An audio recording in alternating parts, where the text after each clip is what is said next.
नमस्कार साथियों, आपके अपने YouTube चैनल पर आप सभी का स्वागत है।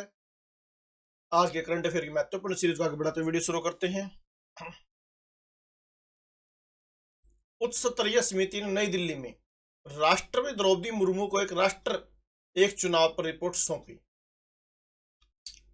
तो उच्च स्तरीय समिति ने नई दिल्ली में एक राष्ट्र एक चुनाव पर रिपोर्ट किसको सौंपी गई? राष्ट्रपति द्रौपदी मुर्मू को। एक राष्ट्र एक चुनाव पर उच्च स्तरीय समिति ने नई दिल्ली में राष्ट्रपति द्रौपदी मुर्मू को रिपोर्ट सौंपी। पूर्व राष्ट्रपति रामनाथ कोविंद की अध्यक्षता में यह उच्च स्तरीय समिति गठित की गई थी। समिति ने केंद्रीय गृह मंत्री अमित शाह, विधि और न्याय मंत्री अर्जुन राम मेघवाल, 15वें वित्त आयोग के पूर्व अध्यक्ष एनके सिंह और अन्य गणमान्य व्यक्तियों की उपस्थिति में यह रिपोर्ट सौंपी।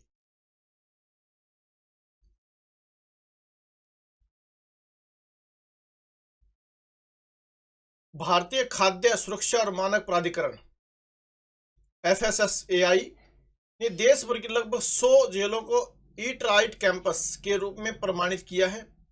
यह विभिन्न परिसरों में सुरक्षित और स्वस्थ खाने की आदतों को बढ़ावा देने के लक्ष्य में FSSAI की महत्वपूर्ण उपलब्धि है।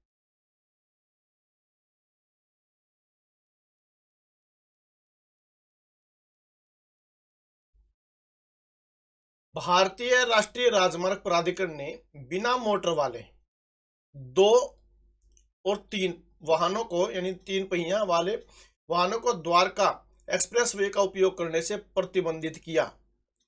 भारतीय राष्ट्रीय राजमार्ग प्राधिकरण ने बिना मोटर वाले 2 और 3 पहिया वाहनों को द्वारका एक्सप्रेसवे का उपयोग करने से प्रतिबंधित किया है। प्रधानमंत्री नरेंद्र मोदी ने हाल ही में दिल्ली और हरियाणा को जोड़ने वाले द्वारका एक्सप्रेसवे का उद्घाटन किया था। सड़क परिवहन और राजमार्ग मंत्रालय ने कहा कि तेज गति वाले वाहनों की आवाजाही से धीमी गति के वाहनों को खतरा होने के कारण यह निर्णय लिया गया है। मंत्रालय ने कहा कि प्रतिबंधित वाहन एक्सप्रेसवे के 2 नॉर्थ सर्विस लेन का उपयोग कर सकते हैं।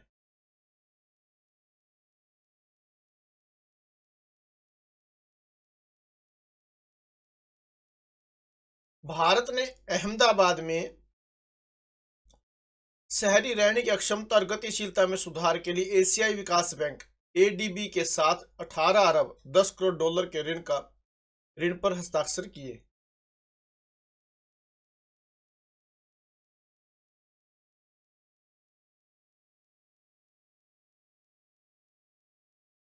भारतीय प्रशासनिक सेवा के सेवानिवृत्त अधिकारी ज्ञानेश कुमार और सुखविंदर सिंह संधू को नया निर्वाचन आयुक्त नियुक्त किया गया है। विधि और न्याय मंत्रालय ने इस संबंध में अधिसूचना जारी की है। अनूप चंद्र पांडे के सेवानिवृत्त होने के और अरुण गोयल के त्याग पत्र के बाद दोनों निर्वाचन आयुक्तों के पद रिक्त थे।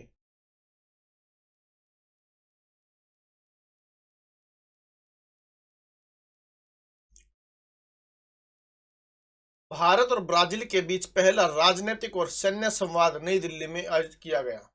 तो कहाँ पर आयोजित किया गया? भारत और ब्राजील के बीच पहला राजनीतिक सैन्य संवाद नई दिल्ली में।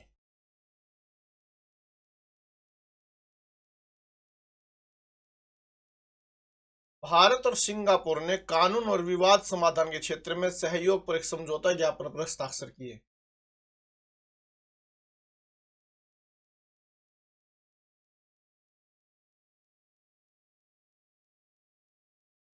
तमिलनाडु ने निंगल नालामा योजना शुरू की। तो निंगल नालामा योजना कहां पर शुरू की गई?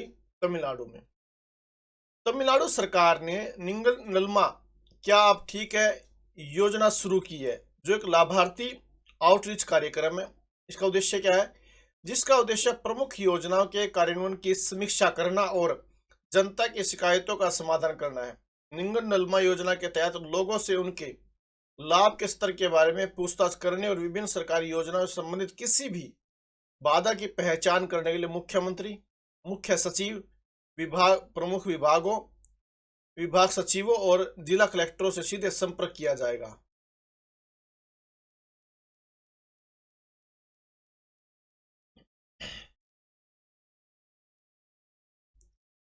श्रीनिवासन स्वामी को मार्च 2024 में इंटरनेशनल एडवर्टाइजिंग एसोसिएशन आईएए द्वारा स्थापित आईएए गोल्डन कंपास अवार्ड से सम्मानित किया गया।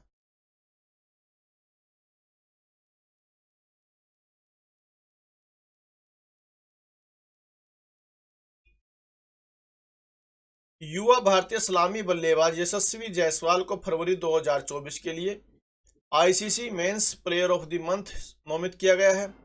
महिला वर्ग में ऑस्ट्रेलिया की एनाबेल सदरलैंड ने फरवरी 2024 के लिए आईसीसी महिला प्लेयर ऑफ द मंथ पुरस्कार का दावा किया है।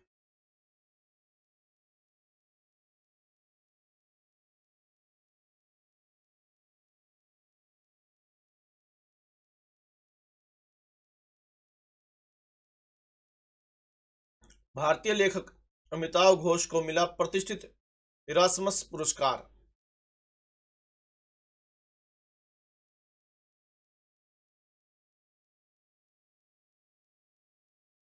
हाल ही में जापानी वास्तुकार रिकेन यामामोटो को प्रतिष्ठित प्रतिजकर आर्किटेक्चर पुरस्कार का विजेता घोषित किया गया है, जिसे अक्सर आर्किटेक्चर नोबेल कहा जाता है।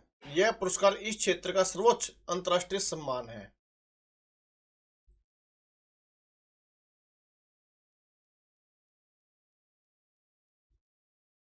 सड़क परिवहन और राजमार्ग मंत्री नितिन गडकरी ने राजस्थान में सड़कों के चौड़ीकरण के लिए 972 करोड़ रुपए से अधिक की राशि मंजूर की।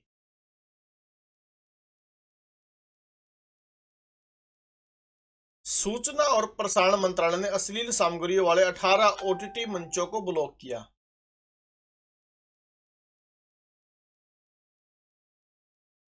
दिल्ली में सिख समुदाय के लिए कौशल विकास, नेतृत्व, उद्यमिता प्रोत्साहन और शिक्षा कार्यक्रम शुरू।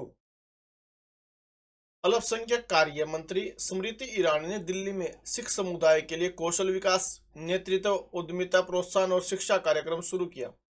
इस कार्यक्रम को दिल्ली सिख गुरुद्वारा प्रबंधन समिति के माध्यम से प्रधानमंत्री विरासत का संवर्धन पीएम विकास योजना के अंतर्गत स्वीकृति दी गई है।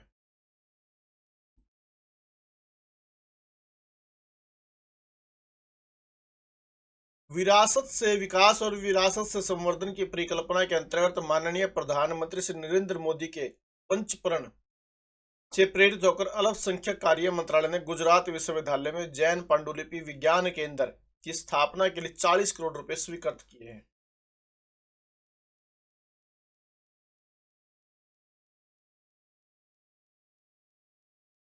केंद्रीय कृषि एवं किसान कल्याण तथा जनजातीय कार्य मंत्री श्री अर्जुन मुंडा ने रांची में देश की 5वीं एवं पूर्वी क्षेत्र की पहली अत्याधुनिक वृद्ध शहद परीक्षण प्रयोगशाला तथा एकीकृत मधुमक्खी पालन विकास केंद्र, बांस संवर्धन परियोजना एवं अन्य परियोजनाओं का शिलान्यास किया।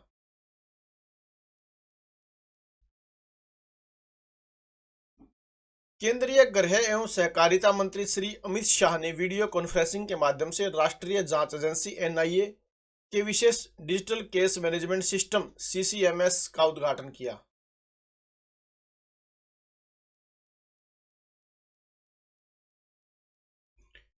गूगल ने आगामी आम चुनाव के लिए मतदान प्रक्रियाओं पर आधिकारिक जानकारी प्रदान करने के लिए भारतीय चुनाव आयोग ईसीआई के साथ साझेदारी की।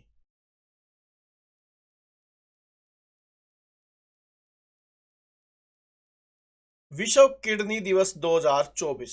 विश्व किडनी दिवस हर साल मार्च के दूसरे गुरुवार को मनाया जाता है। इस वर्ष यह 14 मार्च को मनाया जाए।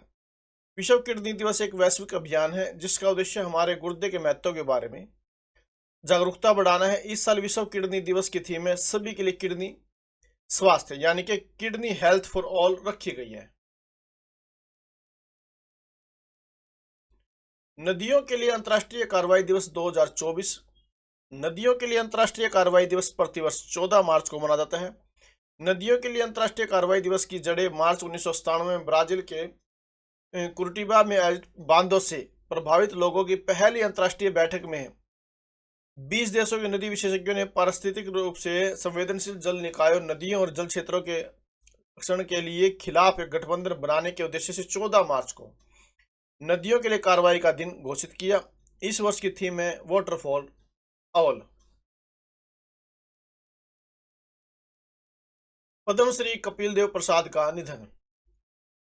बावन बूटी कला को इंटरनेशनल लेवल पर पहचान दिलाने वाले पद्मश्री कपिल देव प्रसाद का निधन हो गया। 55 बीघा गांव में जन्मे कपिल देव प्रसाद ने अपना जीवन हथकरघा और बाबा बूटी साड़ियों की कला को संरक्षित और बढ़ावा देने के लिए समर्पित कर दिया, जो उनके पूर्वजों से चली आ रही पारंपरिक बुनाई कला है। सूती या तसर के कपड़े पर हाथ से एक जैसी 52 बूटियां यानी कि मोटिफ टाके जाने के कारण कपिल देव प्रसाद को 2023 के लिए अप्रैल महीने में राष्ट्रपति द्रौपदी मुर्मू ने देश के चौथे सर्वोच्च नागरिक सम्मान पद्मश्री से सम्मानित किया था। तो ये थे आज के करंट अफेयर के महत्वपूर्ण क्वेश्चंस। अगर आपको वीडियो पसंद आए तो प्लीज वीडियो को लाइक जरूर करें, अधिक से अधिक शेयर करें और चैनल सब्सक्राइब जरूर करें। Thank you very much.